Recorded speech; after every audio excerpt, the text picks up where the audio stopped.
Welcome back to Ghani Dakshi channel. இன்னைக்கு நம்ம என்ன பார்க்க போறோம்னு பார்த்தீங்கன்னா, டேஸ்டியான ஒரு ரசம் தாங்க இன்னைக்கு நம்ம பார்க்க போறோம். அதுக்கு நான் ஆல்ரெடி 4 பெரிய பழுத்த தக்காளி எடுத்து கொஞ்சமா கல்லுப்பு போட்டு கருவேப்பிலை, கொத்தமல்லி பொடியா நறுக்கி போட்டு நல்லா கரைச்சி எடுத்து வச்சிருக்கேன். இந்த மாதிரி கரைச்சி எடுத்து வச்சுக்கோங்க. நல்லா தக்காளியை கையிலேயே நல்லா கரைச்சிக்கோங்க.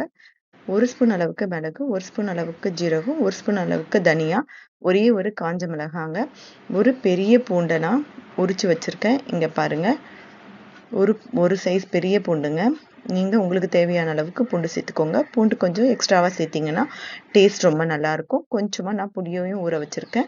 இதை நம்ம தக்காளி கரைச்சி வச்சுருக்கோம் இல்லைங்களா, அதனோட நான் மிக்ஸ் பண்ணிக்கிறேன். இங்கே பார்த்தீங்கன்னா மிக்ஸ் பண்ணி இதை எடுத்து வச்சுருங்க. நான் இங்கே அரைச்சி எடுத்துகிட்டு வந்துட்டேன்.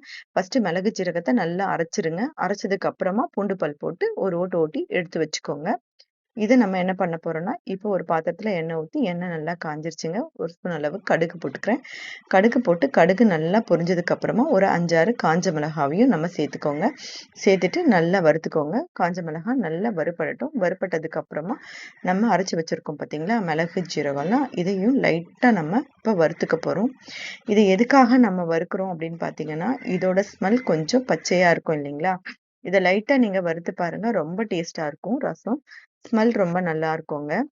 ரசமும் நல்லா இருக்கும். அதுக்காக தான் லைட்டாக நம்ம வறுத்துக்கிறோம். நான் கொஞ்சமாக பெருங்காயம் போட்டு, இங்கே பாருங்க, கொஞ்சமாக பெருங்காயம் போட்டு நல்லா வறுத்துக்கோங்க.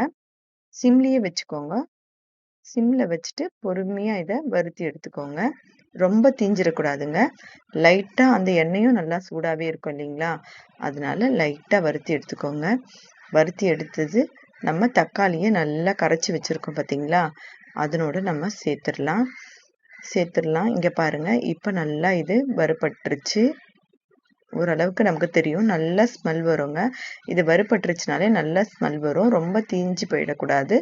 லைட்டாக தான். இங்கே பார்த்தீங்கன்னா நல்லா வறுபட்டுருச்சு. நான் எடுத்து ரசத்தோடு சேர்த்துட்டேன். நம்ம கரைச்சி வச்ச அந்த தக்காளி விழுதோட சேர்த்தாச்சு. இங்கே பாருங்க, உங்களுக்கு தேவையான அளவுக்கு இப்போ தண்ணியையும் மிக்ஸ் பண்ணிக்கோங்க. நான் எனக்கு தேவையான அளவுக்கு தண்ணியை ஊற்றிட்டேன். ஊற்றி எடுத்து நீங்கள் இப்போ ஸ்டவ்வில் வச்சுருங்க. சிம்லேயே வச்சுக்கோங்க. சிம்லேயே வச்சு நல்லா பபிள்ஸ் வரட்டுங்க.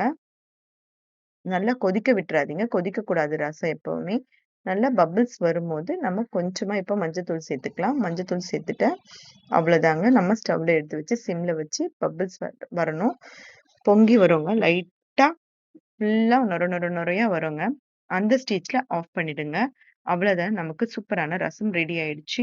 இதே மாதிரியே வச்சு பார்த்துட்டு உங்களுக்கு எப்படி வந்துச்சுன்னு கண்டிப்பாக எனக்கு கமெண்ட்டில் சொல்லுங்கள். நம்ம சேனலை இன்னும் சப்ஸ்கிரைப் பண்ணலைன்னா சப்ஸ்கிரைப் பண்ணி